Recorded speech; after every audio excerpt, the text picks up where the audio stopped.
Hello and welcome to today's video. In today's video I will be replacing the gasket that sits between the intake manifold and the motor injection unit on my 1994 Volkswagen Golf 3 variant with the 1.8 90 horsepower engine code ABS. So as you can see, I have some of the old gaskets that I replaced previously that failed. So this was I think it's not the original one because it says that it's top run, but this was the gasket that actually lasted the longest out of all that I installed. So then I installed another one that's currently in the car that started melting, and then I decided to replace that one with this one, but this one failed as well. As you can see, it started melting right here for some reason, and I actually found some chunks of plastic into my intake manifold, which is really bad. Thankfully they didn't enter the combustion chamber, but that would have been really bad if it happened. I don't know why they keep failing. I don't think it's the issue with the car, because it's running fine, but I think it's more of an issue with the manufacturing. I don't know why they manufacture them so poorly these days, because this one is like really old. I think it's like 10 years old at this point. I'm not sure if it's a replacement one, but again, it says top run, so I'm pretty sure it is. So now I'm gonna attempt to replace it again. Hopefully this time I don't need to replace it again. I decided to go with the top run because the one that actually lasted the longest was top run, and I decided to try this one. This one was Mats Gur, and it was pretty expensive actually, so I'm really disappointed that it actually failed so quickly. It was on the car for like a day before I noticed issues with the idling, and I took the injection apart and just to find out it's melted. So I reinstalled the one that was slightly better, because this one was, even though lasted the longest, it's really bad now, so I can't reuse it. Obviously it's cracked from the heat and everything, but it was top run, so I decided to go with top run again, and hopefully I won't have any issues with melting gaskets anymore. Okay, so now I'm gonna get into the engine bay, and I'm gonna start disassembling the injection. Okay, so now I'm in the engine bay, and this is the motor injection unit. I'm gonna show you the easiest way to actually do that job with as minimal as possible things to remove. So we're gonna start by disconnecting all the electrical connections going to the sensors. So first is the throttle position valve and the actual injector connector and the throttle position sensor connector. Then the next thing that we need to remove is those two bolts, so I'm gonna remove them and go back to you. Okay, so I loosened those two bolts, disconnected the vacuum line in the back and the pipe that goes to the PCV valve, and now I'm ready to lift the actual intake duct out of the way. So basically like this, and what I do is basically put it like this against the dipstick so that it does not spring back, being careful not to damage the actual inlet pipe, and we're down to the injection. Now I also put a towel here just to keep it from the debris from entering inside. And now we have 4 bolts to remove to actually lift the injection unit out. I removed all the bolts, and that's what we are left with. I also remember to unlatch the connector for the heater for the intake manifold. I think it's called a hedgehog, and its function is basically to preheat the intake manifold when the engine is cold. Now, those bolts, you need to be careful not to drop the actual washers down into the throttle body. And also another thing, you don't need to worry for the length of the bolts, because they're the same length. So yeah,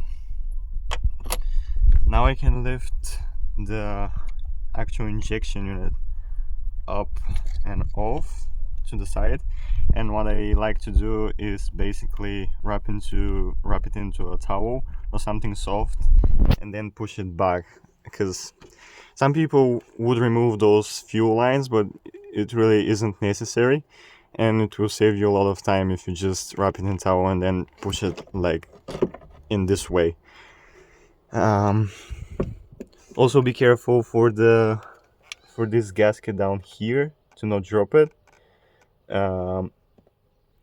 And yeah, this is the throttle body, so I'm gonna leave this to the side. And yeah, so I'm gonna wrap this first and then get to the throttle body. So now that the injection unit is out of the way, I can lift up the throttle body like this, being careful with the throttle cable and the vacuum line, and put it gently on the top of the engine. And now we have access to those 4 bolts, and when you remove them, you can lift up and out the old intake manifold gasket. And yeah, I would recommend to put like a piece of paper or towel in here to prevent debris from falling into the intake manifold while removing it. And yeah. Okay, so now I loosened all those bolts and I'm ready to lift the gasket out. What I like to do is keeping the bolts with the gasket like this, so that I can match them up with the bolt holes that they came out of when I reinstalled the new gasket. Just because, you know, they belong there, and this is aluminum, so I don't want to mess the threads up. And yeah, quick mention, if you're replacing yours, because mine was recently off, this surface is clean, but if yours is not touched for a long time, I would recommend to use a brake cleaner and something to scrape the place where the seal is actually gonna attach to, because then you can create a vacuum leak. So it's really important to prep this area before actually installing the new gasket on. Okay, so now I'm ready to reinstall everything back in. The bolts are in for the gasket.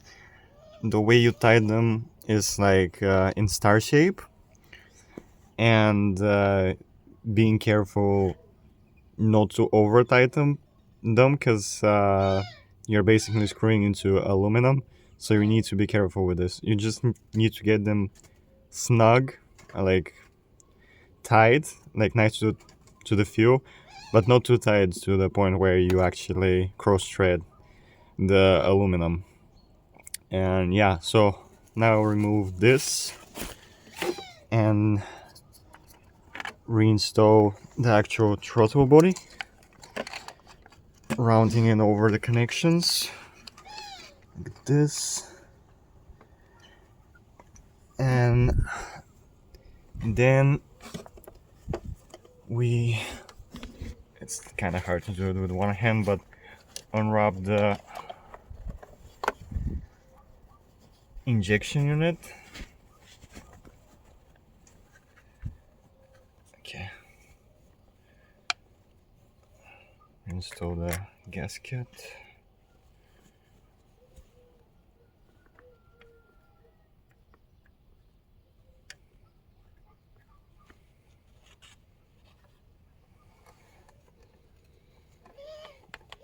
And then put the injection unit like that. Okay. So yeah, so now you need to reinstall all your bolts like I will do.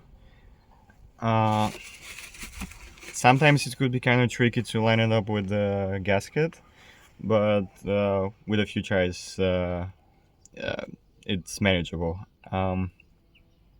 So I'm gonna go back to you when I reinstall all the bolts. Okay, so now all the bolts are back in. I tightened them up. Here again, like with the intake manifold, you're screwing into aluminum. Like the housing of this thing is aluminum. So you need to be careful not to cross-thread it. But again, you need to tighten this up well enough because you don't want to experience any vacuum leaks. If you do experience a vacuum leak when everything is reinstalled, you need to remove everything back, like not everything, just the intake duct back off, and retighten those bolts because more than likely this will be the cause of your issue. The other cause of vacuum leak that you may experience after doing this is not connecting this vacuum pipe here. That's this one onto the intake duct. You can see it here. So do not forget to reconnect that. So now I'm gonna put the intake duct back in and reinstall the remaining connections and vacuum lines, and I'll go back to you when it's done. Okay, so everything is back in, all the connections are in, the vacuum line in the back is connected, the PCV pipe is connected. I forgot to mention, I think I forgot to mention in the beginning of the video that you have three bolts here.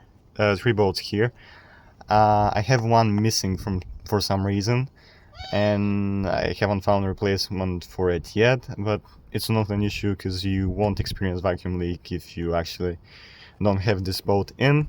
But again, it's good to have it because, you know, from the factory it has it. Mine is missing for some reason, I don't know why. But yeah, three bolts here. Again, being careful because again you're screwing in aluminum, tight enough so that you don't experience vacuum leaks. And so that's it, it's ready to test. So now I'm gonna test it.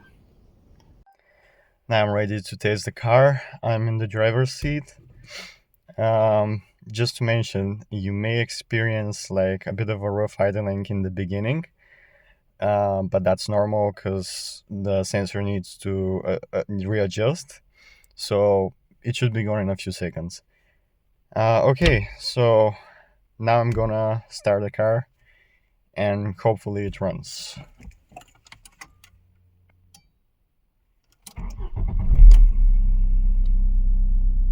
Okay, it's on.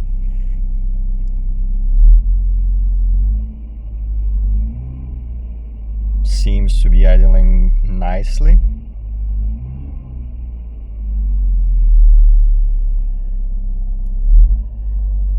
Okay, so now I'm gonna go up front to listen for any vacuum leaks.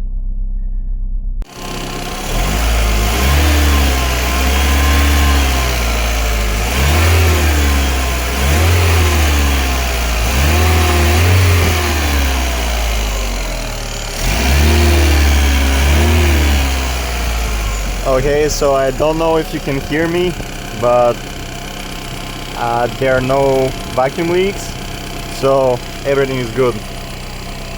Okay, so now I'm done, It's running perfectly. Um, there are no vacuum leaks. So yeah, hopefully this gasket lasts, because again, this one melted, like completely, almost completely disintegrated. Um, yeah, I don't know why this is happening, but it kept happening for, I don't know, a few gaskets. This one is GP group, so yeah, avoid those. This is a Matzger and this is GP group, so avoid these ones, because yeah, not great. This one, again, it looks bad, but this one was on the car for like at least 10 years. So yeah, I bought the same brand, which is Top Run. And yeah, this is the issue with the,